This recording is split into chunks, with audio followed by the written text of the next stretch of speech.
नमस्कार, ये आकाशवाणी चंडीगढ़ है। अब आप रतिका से प्रादेशिक समाचार सुनिए। प्रधानमंत्री नरेंद्र मोदी ने कहा है कि हमारा लक्ष्य भारत को दुनिया के शीर्ष रक्षा निर्यातकों में से एक बनाना है।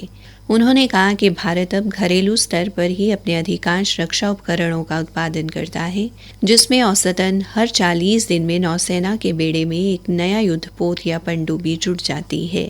भारतीय सशस्त्र बलों के साथ दीपावली मनाने की अपनी वार्षिक परंपरा जारी रखते हुए प्रधानमंत्री ने कल गोवा और कारवार तट पर भारत के स्वदेश में निर्मित पहले विमानवाहक पोत INS विक्रांत पर नौसेना कर्मियों के साथ प्रकाश पर्व मनाया। हमारा लक्ष्य है कि भारत पूरी दुनिया के टॉप डिफेंस एक्सपोर्टर देशों में शामिल हो।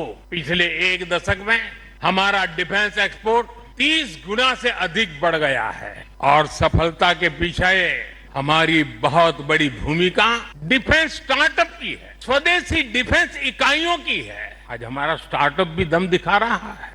प्रधानमंत्री ने कहा कि भारत अब रक्षा उपकरणों की निर्यात की दिशा में भी तेजी से आगे बढ़ रहा है। हमारी ब्रह्मोस और आकाश जैसी मिसाइलों ने ऑपरेशन सिंदूर में भी अपनी क्षमता साबित की है। अब दुनिया के कई देश इन मिसाइलों को खरीदना चाहते हैं। भारत तीनों ही सेनाओं के लिए हथियार और उपकरण एक्सपोर्ट करने की क्षमता बिल्ड कर रहा है।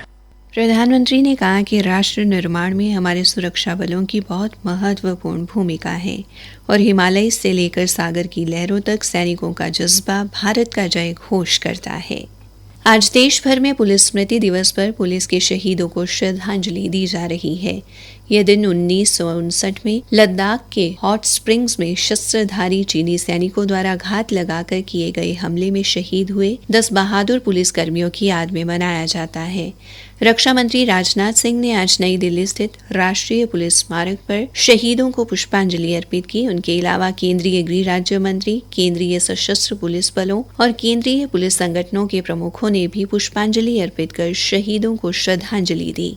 इस अवसर पर रक्षा मंत्री राजनाथ सिंह ने कहा, साथियों, एक सरकार के रूप में हमने सिर्फ देश की सुरक्षा पर ही नहीं बल्कि देश की सुरक्षा में लगे हुए अपने पुलिस बलों पर भी ध्यान दिया है। यह बड़े अफसोस की बात है कि एक लंबे समय तक पुलिस के योगदान को एक समाज के रूप में, एक राष्ट्र के रूप में हमने उतना रिकॉग्नाइज नहीं किया था। उनकी स्मृतियों को जीवंत बनाने के लिए जो सकारात्मक प्रयास जितने होने चाहिए थे नहीं किया गया था। लेकिन प्रधानमंत्री श्री नरेंद्र मोदी जी के नेतृत्व में हमारी सरकार ने पुलिस के हमारे साथियों की स्मृति को जीवंत रखने के लिए, उनके प्रति सम्मान व्यक्त करने के लिए 2018 में नेशनल पुलिस मेमोरियल की भी स्थापना की।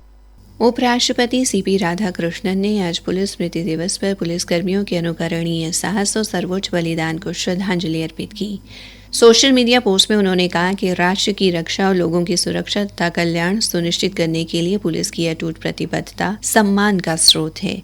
उपराष्ट्रपति ने कहा कि संकट और मानवीय आवश्यकता के समय भी सेवा के लिए दृढ़ समर्पण और तत्परता के माध्यम से पुलिस बहादुरी, करुणा और कर्तव्य के प्रति अटूट भावना का उदाहरण प्रस्तुत करती है।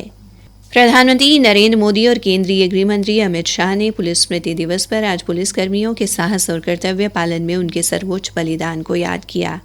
सोशल मीडिया पोस्ट में श्री मोदी ने कहा कि उनका दृढ़ समर्पण राष्ट्र और लोगों को सुरक्षित रखता है। उन्होंने कहा कि संकट और जरूरत के समय में उनकी बहादुरी और प्रतिबद्धता सराहनीय है।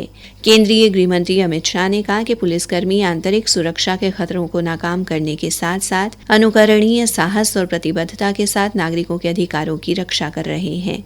उन्होंने राष्ट्र की सेवा में अपने प्राणों की आहुति देने वाले शहीदों को श्रद्धांजलि अर्पित की। हरियाणा के सभी जिलों में आज पुलिस स्मृति दिवस पर शहीदों को याद किया जा रहा है। पुलिस महानिदेशक OP सिंह ने पंचकुला की मोगीनंद पुलिस लाइन में पुलिस बल के 191 अमर शहीदों को श्रद्धांजलि दी।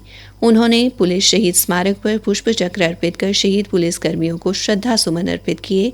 इस अवसर पर पुलिस विभाग के अन्य वरिष्ठ अधिकारी भी उपस्थित रहे। इसी के साथ ये समाचार बुलेटिन समाप्त हुआ।